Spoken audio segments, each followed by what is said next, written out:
السلام علیکم ورحمۃ اللہ وبرکاتہ۔ آپ دیکھ رہے ہیں یوٹیوب چینل اللہ کا پیغام، اور میں ہوں آپ کے سامنے ماہر محمد راشد۔ میں ایک نئی ویڈیو کے ساتھ حاضر ہوا ہوں۔ ہماری آج کی ویڈیو کا عنوان شہدائے احد کی تدفین۔ حضرت سعد بن ربیع سے کہا، رسول اللہ صلی اللہ علیہ وسلم تمہارا حال پوچھتے ہیں، زندوں میں ہو یا مردوں میں ہو؟ حضرت سعد بن ربیع نے کہا، میں اب مردوں میں ہوں۔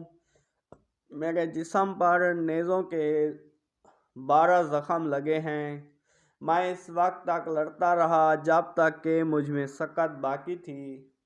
اب تم رسول اللہ صلی اللہ علیہ وسلم سے میرا سلام عرض کرنا اور کہنا کہ ابن ربیع آپ کے لیے عرض کرتا ہے کہ اللہ تعالیٰ آپ کو ہماری طرف سے وہی بہترین جزا عطا فرمائے جو ایک امت کی طرف سے اس کے نبی کو مل سکتی ہے۔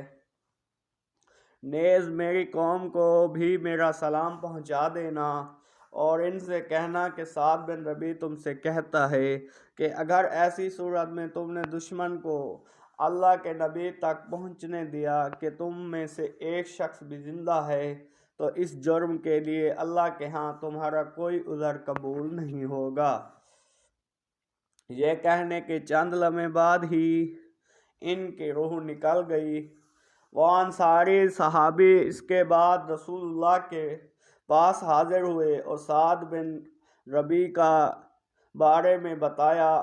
تب آپ صلی اللہ علیہ وسلم نے ان کے بارے میں ارشاد فرمایا، اللہ تعالیٰ سعد پر رحمت فرمائے، اس نے صرف اللہ اور اس کے رسول کے لیے زندگی میں بھی اور مرتے وقت بھی دونوں حالتوں میں خیر خواہی کی ہے۔ حضرت سعد کی 2 صاحبزادیاں تھیں۔ ان کی ایک صاحبزادی حضرت ابو بکر کی خلافت کے زمانے میں ایک مرتبہ ان سے ملنے کے لیے آئیں۔ آپ نے ان کے لیے چادر بچھا دی۔ ایسے میں حضرت عمر تشریف لے آئے۔ انہوں نے حضرت ابو بکر صدیق سے پوچھا، یہ خاتون کون ہیں؟ تو حضرت ابو بکر صدیق نے فرمایا، یہ اس شخص کی بیٹی ہے جو مجھ سے اور تم سے بہتر تھا۔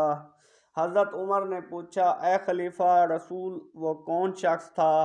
آپ نے فرمایا، وہ شخص وہ تھا جو سبقت کر کے جنت میں پہنچ گیا، میں اور تم رہ گئے۔ یہ سعد بن ربیع کی صاحبزادی ہیں۔ اس کے بعد نبی صلی اللہ علیہ وسلم اپنے چچا حضرت حمزہ کی تلاش میں نکلے۔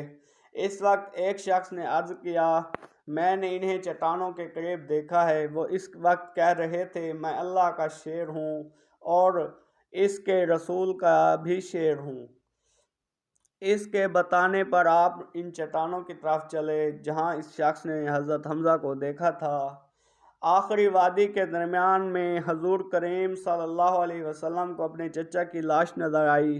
حالت یہ تھی کہ ان کا پیٹ چاک تھا اور ناک کان کاٹ ڈالے گئے تھے، نعوذ باللہ من ذالک۔ آپ کے لیے یہ منظر بہت دردناک تھا۔ آپ نے فرمایا، اس جیسا تکلیف دہ منظر میں نے کبھی نہیں دیکھا۔ پھر آپ صلی اللہ علیہ وسلم خوب روئے۔ حضرت عبداللہ بن مسعود فرماتے ہیں کہ ہم نے حضرت محمد صلی اللہ علیہ وسلم کو اتنا روتے ہوئے کبھی نہیں دیکھا تھا جتنا آپ حمزہ کی لاش پر روئے۔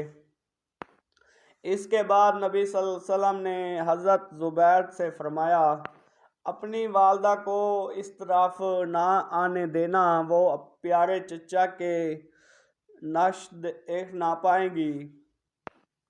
حضرت زبیر کی والدہ کا نام حضرت صفیہ رضی اللہ عنہا تھا۔ وہ حضرت حمزہ کی بہن تھیں اور رسول اللہ صلی اللہ علیہ وسلم کی پھوپھی تھیں۔ حکم سنتے ہی حضرت زبیر مدینہ منورہ کے راستے پر پہنچ گئے۔ اس طرف سے حضرت صفیہ چلی آ رہی تھیں۔ وہ انہیں دیکھتے ہی بولے، ماں آپ واپس چلی جائیں۔ اس پر حضرت صفیہ نے بیٹے کے سینے پر ہاتھ مارا اور فرمایا، کیوں چلی جاؤں؟ مجھے معلوم ہے کہ میرے بھائی کی لاش کا مسئلہ کیا گیا ہے۔ اگر یہ سب خدا کی راہ میں ہوا ہے، میں انشاءاللہ صبر کا دامن نہیں چھوڑوں گی۔ ان کا جواب سن کر حضرت زبیر نبی کریم کے پاس آئے اور ان کا جواب آپ کو بتایا۔ تب آپ نے فرمایا، اچھا انہیں آنے دو۔